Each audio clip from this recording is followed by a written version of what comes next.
காரைக்குடியில் உயிரிழந்த அரசு பேருந்து ஓட்டுநரை யார் முறைப்படி அடக்கம் செய்வது என இரு மனைவிகள் போட்டியிட்டதால் போலீசார் உடலை கைப்பற்றி அரசு மருத்துவமனையில் வைத்திருக்கின்றனர். உயிரிழந்த பின்னரும் இரு மனைவிகளுக்கு இடையிலான போட்டி கணவரை விடாமல் தொடர்ந்தது எப்படி? சிவகங்கை மாவட்டம் காரைக்குடி பர்மா காலனி பகுதியைச் சேர்ந்தவர் பாலசுப்ரமணியன் என்கின்ற அன்வர் உசைன். இவர் அரசு பேருந்து ஓட்டுநராக பணிபுரிந்து வந்தார். கடந்த 36 ஆண்டுகளுக்கு முன் பாலசுப்ரமணியனாக இருந்தபோது சாந்தி என்பவரை திருமணம் செய்தார்.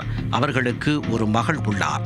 இந்நிலையில் அவரை விட்டு பிரிந்த பாலசுப்ரமணியன் இஸ்லாமிய மதத்திற்கு மாறி திருப்பாலைக்குடியைச் சேர்ந்த சையத் அலி பாத்திமா என்பவரை 28 ஆண்டுகளுக்கு முன் திருமணம் செய்து கொண்டார். இந்த தம்பதிக்கு அதன் பின்னர் 3 மகன்கள் பிறந்தனர். மதம் மாறிய பாலசுப்ரமணியன் தனது பெயரை அன்வர் உசேன் என மாற்றிக்கொண்டு 25 ஆண்டுகளுக்கு மேலாக காரைக்குடியில் வசித்து வந்தார். இந்நிலையில் 10 நாட்களுக்கு முன் திடீரென அவருக்கு நெஞ்சுவலி ஏற்பட்டு மதுரை அரசு மருத்துவமனையில் அனுமதிக்கப்பட்டு 2 தினங்களுக்கு முன் உயிரிழந்தார். அதன் பிறகுதான் ஆரம்பித்தது பிரச்சனை. அவரது உடலை இஸ்லாமிய முறைப்படி அடக்கம் செய்ய சையத் அலி பாத்திமா தரப்பினர் ஏற்பாடு செய்து வந்தனர். இந்நிலையில் திடீரென அங்கு வந்த முதல் மனைவி சாந்தி தரப்பினர் அவரது உடலை இந்து முறைப்படி அடக்கம் செய்வோம் என தடை போட்டனர். பாலசுப்ரமணியனின் பூர்வீக ஊரான ராமநாதபுரம் மாவட்டம் பேரையூரில் உடலை அடக்கம் செய்ய போவதாக தெரிவித்து தகராறு செய்தனர். இந்த விவகாரம் போலீசார் வரை சென்றது.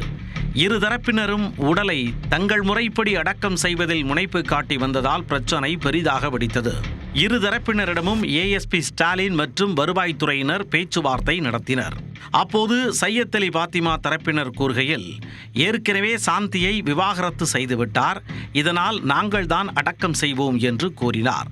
ஆனால் சாந்தி தரப்பினர் கூறுகையில், விவாகரத்து உத்தரவுக்கு நீதிமன்றம் தடை விதித்துள்ளது, இதனால் எங்களிடம்தான் உடலை ஒப்படைக்க வேண்டும் என கூறினர்.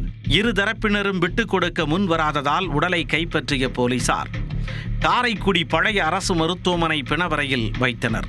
நீதிமன்றத்தில் உத்தரவு பெற்று உடலை பெற்றுக் கொள்ளுமாறு கூறி இரு தரப்பினரையும் அனுப்பி வைத்தனர். உயிரிழந்த பின்னரும் கணவருக்காக இரு பெண்கள் மோதிக்கொண்ட சம்பவம் அப்பகுதியில் பெரும் பரபரப்பை ஏற்படுத்தியது.